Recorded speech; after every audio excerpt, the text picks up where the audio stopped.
Dr. Mohammed Amin Adam as uninspiring. The minister presented the 2024 Midday budget review to Parliament and outlined government's measures to revive the country's economy. Dr. Amin Adam disclosed that Ghana's public debt has reached 742 billion Ghana cedis, representing 70.6% of GDP. This is an increase from the 608.4 billion Ghana cedis recorded by the end of 2023, as announced by the Bank of Ghana.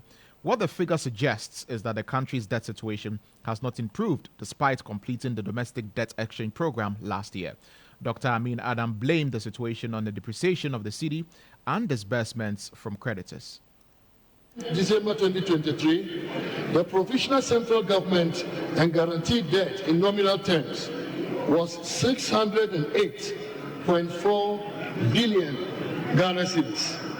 This was made up of 351.1 billion Ghana cedis and 257.2 billion Ghana cedis for external and domestic debt, respectively. Mr. Speaker, the provisional total central government debt as at end June 2024 stood at 742 billion Ghana cedis, equivalent to 70.6% of GDP. This indicates an increase of 22% due to the effect of the cedi depreciation and disbursements from creditors.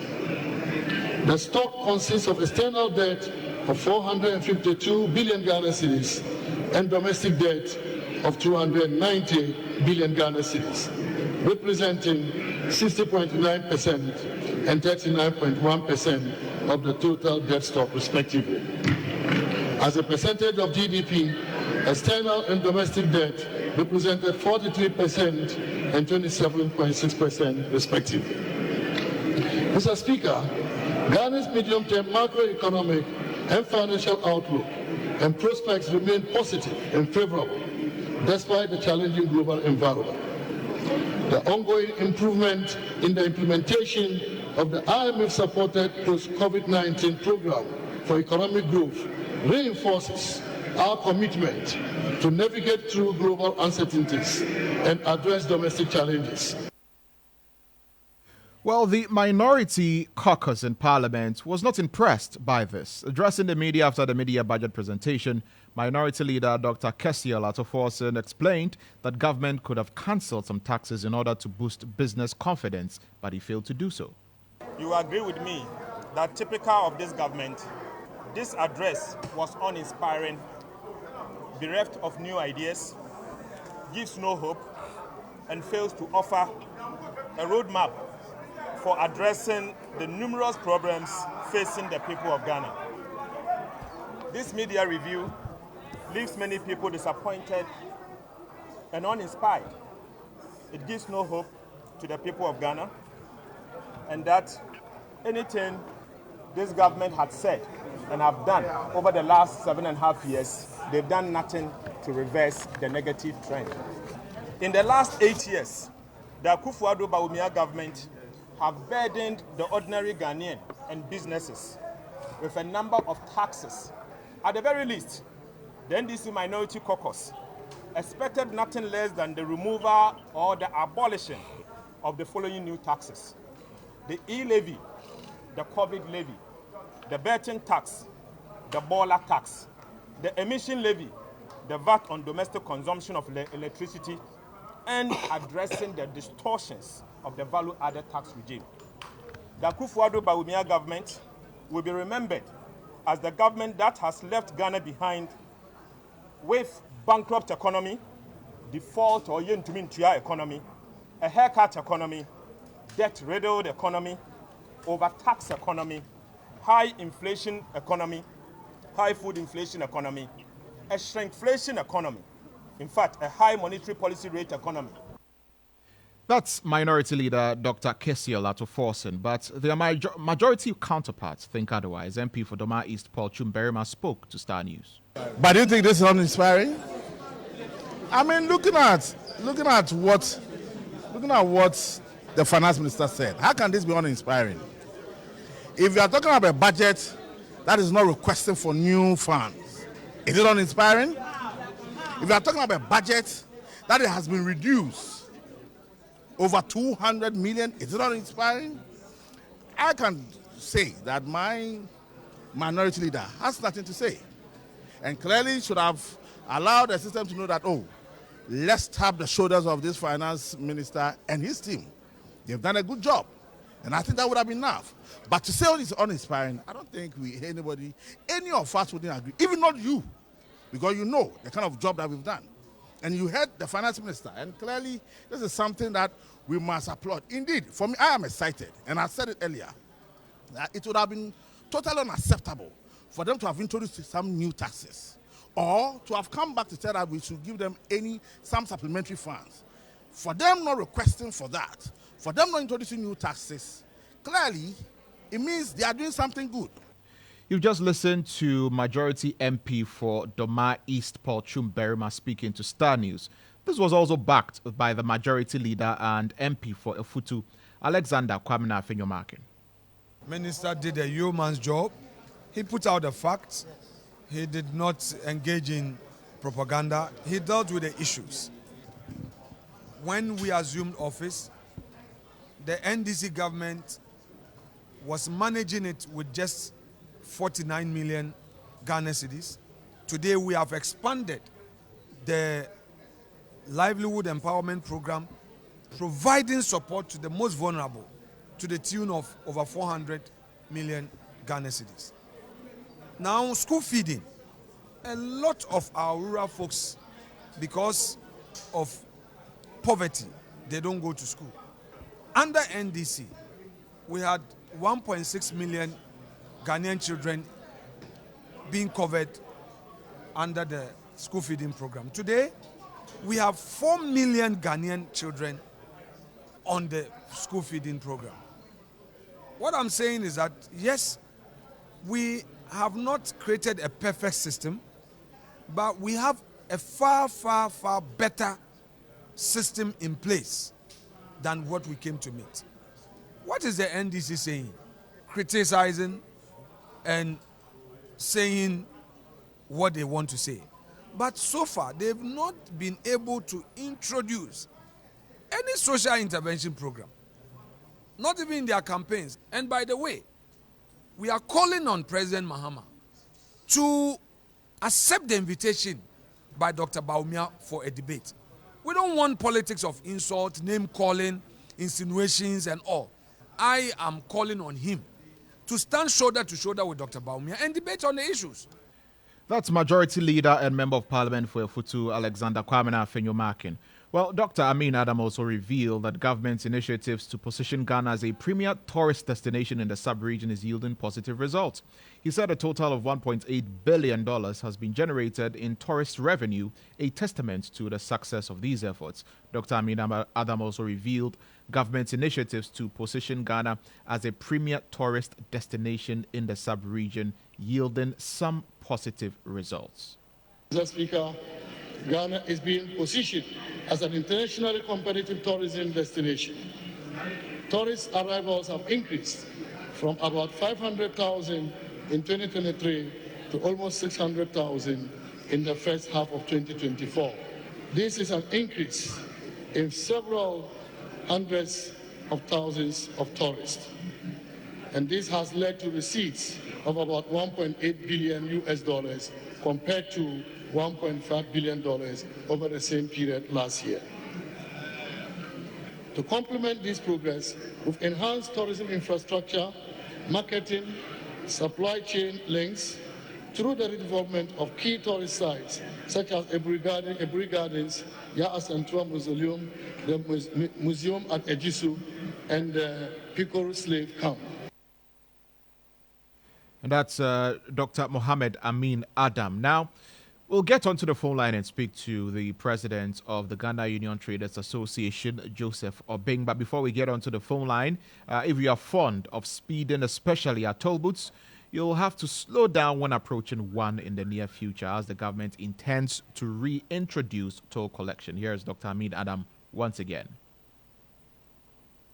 Mr. Speaker, government will also develop a framework for the reintroduction of road and bridge tolls to facilitate the processes for the implementation of a modernized and efficient road and bridge tolling system commencing in 2025.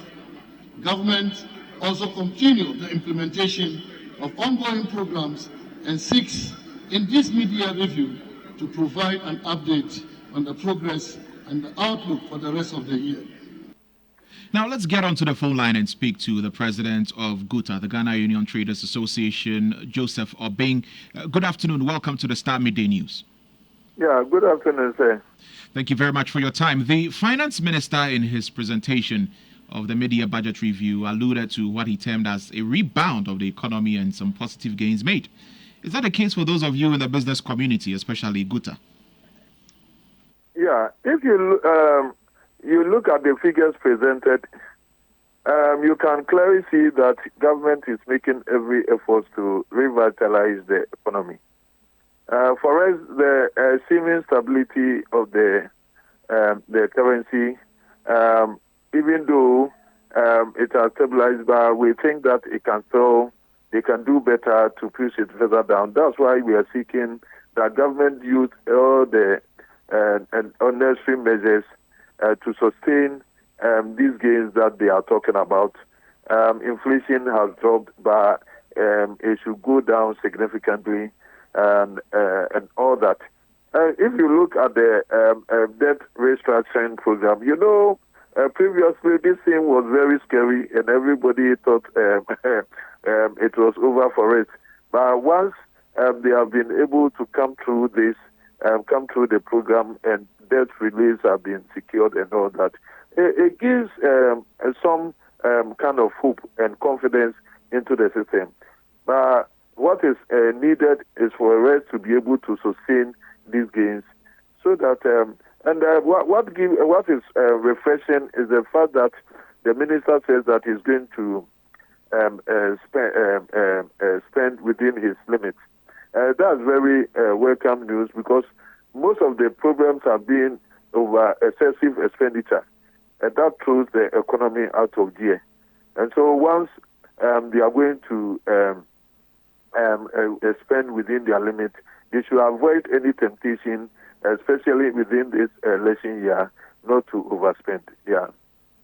Right. Now, looking at this budget, which was presented by the finance minister, many, including your association, anticipated a very positive outlook in terms of the stabilization of the city. Do you think the measures put in place so far have yielded any positive results? And that's why I said that there's a seeming stability. It means that we haven't gotten what we want, you understand? Mm-hmm. And that whatever measures that have been put in place should be strengthened, and so that we can actually have a better stability that we all need to grow as businesses. Yeah. And no new taxes have been implemented. Satisfied? Yeah.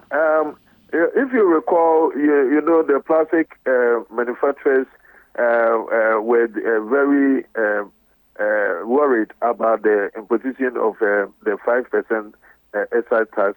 And so if government have given the assurance that they are not going to introduce new tax, including that of the plastic, then of course it's a very welcome news for those people in that industry. And mostly the mid-year review is not a substantive budget, and that's why we are not even expecting removal or certain taxes. Because normally our experience is that they come for supplementary budget or review the targets and all that. And so we are not expecting that new taxes the old taxes be removed. But then going forward for the 2025 budget and all that, we are going to make serious demands that most of these taxes are removed to bring a respite for the business, because the taxes that we pay is too much. The cost of doing business in the country is just too much. Fortunately, we've talked to most of the political leaders, the flag bearers and all that, and they all are with us. The fact that we calculated the duties that we pay, and they say that it's just too much, and that most of them have started thinking around reforming our tax system so that it can be affordable for businesses to grow and be competitive in the neighboring countries also, with the neighboring countries. Very well. Thank you very much for speaking to us this afternoon here on the Starr Midday News. You just heard us speak to Joseph Obeng. He is president of GUTA. Now, Ghana is set to introduce paternity leave as part of a series of labor reforms planned for the year 2024. The announcement was made by Finance Minister Dr. Mohamed Amin Adam during the mid-year budget review in Parliament yesterday. He stated that government, in collaboration with its social partners, has developed a draft labor bill aimed at strengthening labor administration and regulating the world of work. Among key reforms proposed are the introduction of paternity leave, the extension of maternity leave, and improvements in labor migration governance and employment coordination. Have a listen to the Finance Minister's submissions in Parliament. Government, in collaboration with its social partners, has developed a draft labor bill 2024 to strengthen labor administration and regulation of the world of work. Key reforms proposed include strengthening labor migration governance, improving employment coordination, extension of maternity leave, and introduction of paternity leave, among others.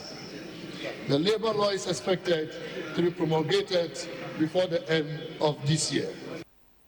Well, parent coach and family systems practitioner Alia Nantongma Chumberima has lauded the move to get the paternity leave law passed this year. According to her, this will afford working fathers the opportunity to be present at the early stage of child development, which is a crucial aspect of good parenting. If this is a change that's coming, I fully and totally embrace it. I totally support it. I think it's more than even the father being there. It's very important that our children are able to see that raising them is teamwork. It's between mom and dad. It's also very important for our boys to also see their father stepping into the role of child caring or nurturing. Because before that, if you tell your boy child that, daddy the notion is that daddy works and mommy takes care of children, because they've seen mommy staying at home to take care of a child for 3 months or for 6 months or whatever. But if dad is home, they realize that it is a shared responsibility, because we are raising boys now to take up more responsibility. Alia Nantongma Chumberima is a parent coach. Now, the Member of Parliament for Asojamang, Thomas Ampem Nyako, is pushing for dedicated budgetary allocations to state institutions to undertake continuous and planned maintenance, rehabilitation, and renovation of existing infrastructure to save the country from financial waste. Thomas Ampem Nyako, who was recently appointed chairman of the newly created Budget Committee of Parliament, stressed that the situation where attention is often given to constructing new projects without a maintenance plan, and this is not the best. He believes that this results in significant financial loss to the country.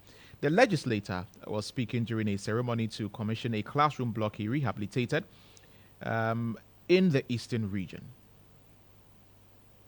I have seen deterioration of a lot of infrastructure because of lack of periodic maintenance.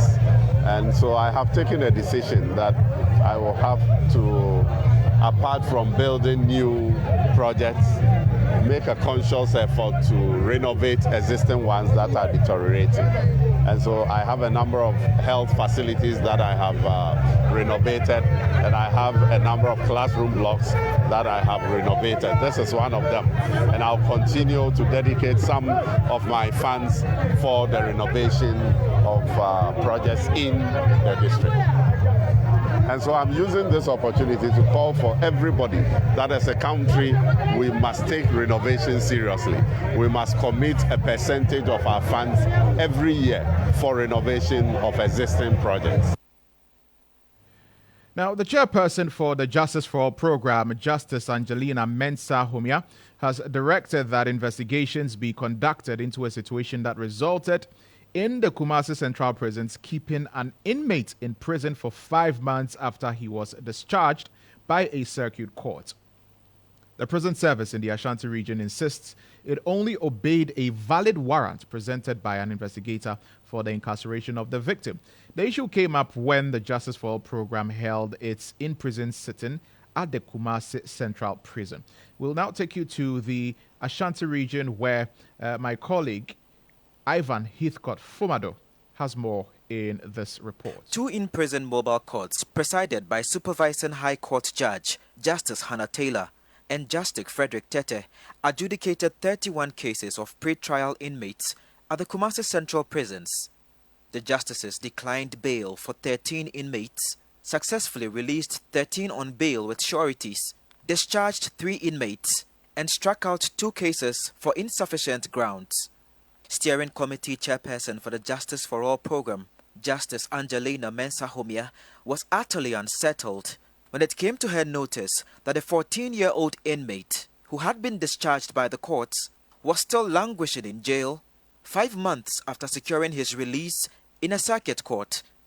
This morning we encountered the issue of one prisoner who was discharged by the circuit court as far back as February 2024 and is still being held at the prisons. This is very unfortunate, and we will ensure that this prisoner, who has overstayed for 5 months, leaves the Kumasi Central Prison today before we also leave the premises. This is very much unfair, and had it not been the Justice for All program, we would not have uncovered this unfortunate event. Responding to the incident, the acting officer in charge of the Kumasi Central Prisons, Chief Superintendent of Prisons Alex Ejay, expressed surprise with the case. He insisted that the inmate was brought back to the prisons by an investigator with a valid warrant from the court. I'm even surprised about the leadership about this guy in Kawe case, but it is not our fault. Whenever the warrant, so far the warrant is genuine and you are here, we don't know anything until the police come for you. Was the warrant genuine? Did you verify? Yes, it's genuine. It's very genuine. This should not happen to any Ghanaian citizen. And I continue to ask, who signed the warrant for the investigator to bring the accused person back to prison? In this case, he was discharged by the courts. And so, yes, you have told me that he has been released now, but I'm still probing. I need further answers. Justice for All program needs further answers. The Justice of the Court of Appeal, Angelina Mensah-Homia, was however satisfied. The Justice for All program has successfully reduced the number of remand prisoners from 33% to 10% of the prison population between 2018 and May 2024.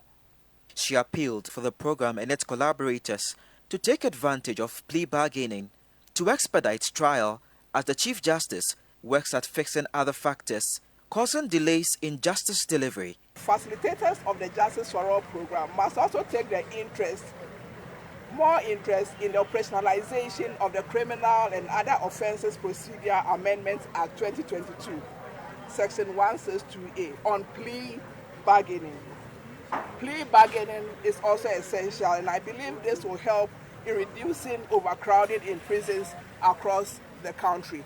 The prison service and facilitators for the Justice for All program all pushed for the quick amendment to allow for non-custodial sentences while reducing lapses in the criminal justice system. These non-custodial sentences, we are waiting for the bill, whether it is in Parliament or we are waiting for it to be passed, so that many of these inmates will not come here and waste their time here. When there's communal labor, they can do that, and then after 2-3 months, they are off. There are lapses that are within the criminal justice system. And when we say criminal justice system, it's not just the judiciary. The police investigator is not bringing the case, the evidence. The judiciary cannot discharge the person nor also convict the person based on nothing. So these are systemic issues that... This will be the first time the Justice for All program is sitting in person after it switched to virtual sittings because of COVID-19 prevention and control protocols. Reporting from the Kumasi prisons for Starr News, Ivan Heathcote Fumado, Ultimate FM, Kumasi. Now, the Colleges of Education Teachers Association has instructed all its members in the 46 public colleges of education to withdraw all services. It's in response to the Education Minister's directive to the Controller and Accountant General's Department to freeze their July salaries. Members of CTAC have been on strike for the past 6 weeks over government's failure to implement an arbitration award by the National Labour Commission in 2023. According to the teachers, until the employer complies with the arbitration awards by the Commission, they will not resume work. Here are excerpts of the statement. In an emergency meeting of National Council on 23rd July 2024, Council members took a unanimous decision to withdraw all services, which include attendance to meetings, congregation ceremonies, and provision of academic counseling services, as well as supervision of students in the halls of residence with immediate effect until further notice. The decision is in response to the Minister for Education's directive to principals and the Controller and Accountant General not to validate the July 2024 salaries of teaching staff of the 46 public colleges of education due to our ongoing legal strike. Meanwhile, leadership has referred the illegal directive to freeze our July 2024 salaries to our lawyers to take the necessary action on it immediately. We wish to ensure all members that leadership is determined to fight on until justice is served CTAC. Meanwhile, the Education Committee of Parliament has called off its meeting with CTAC to allow the Education Ministry to conclude negotiations with aggrieved CTAC members, which is expected to come on today. Here's Ranking Member on the Education Committee of Parliament and MP for Akachi North, Peter Nochukoto, speaking to Star News. We are scheduled to meet CTAC tomorrow with the Labour Commission, Fair Wages and Salary Commission, and then the Ministry. But it has just been called off. Called off because the Ministry of Education has also arranged meeting with that and the other bodies. So we want them to meet with the Ministry, and then the outcome of that meeting will determine whether we will continue again, or when we realize that a solution has been found to the impasse, then we will not meet them. So ours is called off or is on hold. Let them meet tomorrow with the Minister and then the other stakeholders. Then we'll take it from there. Now, the National Secretary for CTAC, Thomas Ampoma, also has been speaking to Star News ahead of their meeting today. We are diligently working on the processes that will take before will come out to tell the public what it is. Is it the case that you are meeting the Education Ministry? Yeah, yesterday we had an invitation from the Senate Committee on Education in Parliament that they will be meeting us tomorrow at 10 a.m. Yes, this evening we also had an invitation from the Minister of Education through the GTEC that they want to meet us tomorrow 2 p.m. So we are now planning to attend the two meetings. So that is the case.